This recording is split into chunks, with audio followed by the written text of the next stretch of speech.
నమస్తే welcome to 929 TV నేను ప్రియాంక కోట్లాది మంది హిందువులు అత్యంత పవిత్రంగా భావించే ఆ పరమశివుడి మంచులింగం యాత్ర మొదలైన 5 రోజులకే కరిగిపోతే ఎలా ఉంటుంది మీరు విన్నది నిజమే అమర్నాథ్ యాత్ర ప్రారంభమైన కేవలం 5 రోజుల్లోనే ఆ బాబా బర్పాని మంచులింగం దాదాపు 90% పైగా కరిగిపోయింది ఎంతో భక్తితో కష్టాలు కోర్చి దర్శనానికి వస్తున్న భక్తులు అక్కడ మంచులింగం లేకపోవడం చూసి తీవ్ర నిరాశతో కన్నీళ్లు పెట్టుకుంటున్నారు అసలు హిమాలయాల్లో ఏం జరుగుతోంది అంత ఎత్తులో ఉన్న మంచులింగం అంత వేగంగా ఎందుకు కరిగిపోతుంది దీని వెనుక ఉన్న భయంకరమైన నిజాలేంటో క్లియర్ గా తెలుసుకుందాం సాధారణంగా అమర్నాథ్ యాత్ర కొన్ని వారాల పాటు జరుగుతుంది జూలై 3వ తేదీన ఎంతో వైభవంగా యాత్ర ప్రారంభమైంది రికార్డు స్థాయిలో భక్తులు తరలి వచ్చారు కానీ మొదటి వారం తిరగక ముందే గుహలోని సహజ సిద్ధమైన మంచులింగం దాదాపు అదృశ్యమైపోయింది ఈ మార్పు చూసి పర్యావరణవేత్తలతో పాటు పీడీపీ నాయకురాలు ఇల్తిజా ముఫ్తీ లాంటి వారు కూడా తీవ్ర ఆందోళన వ్యక్తం చేశారు గుహ పరిసరాల్లో పర్యావరణ సమతుల్యత పూర్తిగా దెబ్బతింటోందని హెచ్చరించారు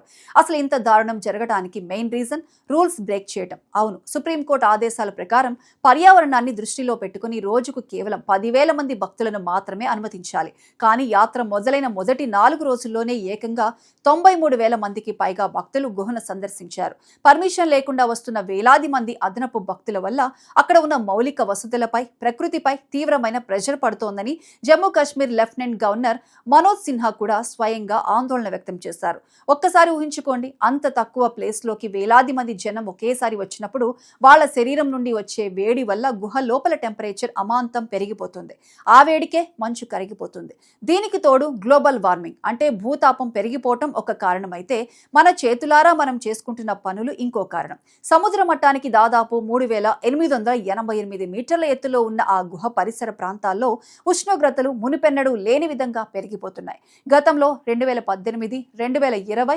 2022 సంవత్సరాల్లో కూడా మంచులింగం కొంచెం త్వరగానే కరిగింది కానీ కేవలం 5 రోజుల్లోనే కరిగిపోవటం అనేది ఒక పెద్ద పర్యావరణ విపత్తుకు సిగ్నల్ అని శాస్త్రవేత్తలు గట్టిగా చెప్తున్నారు కేవలం జనం పెరగడమే కాదు గుహకు దగ్గరలో రోడ్లను వెడల్పు చేయటం కొండలను పగలగొట్టడానికి భారీ యంత్రాలను వాడటం నిరంతరం తిరిగే హెలికాప్టర్ల శబ్దాలు వేడి వీటికి తోడు అక్కడ ప్లాన్ చేస్తున్న రోప్ వే ప్రాజెక్ట్ ఇవన్నీ కలిసి హిమాలయాల వాతావరణాన్ని పూర్తిగా హీట్ ఎక్కిస్తున్నాయి భక్తి ఉండాలి కానీ అది ప్రకృతిని నాశనం చేసేలా ఉండకూడదు పవిత్రమైన ఈ ఆధ్యాత్మిక యాత్రను భక్తులకు అందుబాటులో ఉంచుతూనే హిమాలయాల సున్నితమైన పర్యావరణాన్ని కాపాడుకోవడానికి తక్షణమే ఒక శాస్త్రీయ అధ్యయనం జరగాల్సిన అవసరం ఎంతైనా ఉంది లేదంటే భవిష్యత్తులో మనం అమర్నాథ్ మంచులింగాన్ని కేవలం ఫోటోల్లో మాత్రమే చూసుకోవాల్సి వస్తుంది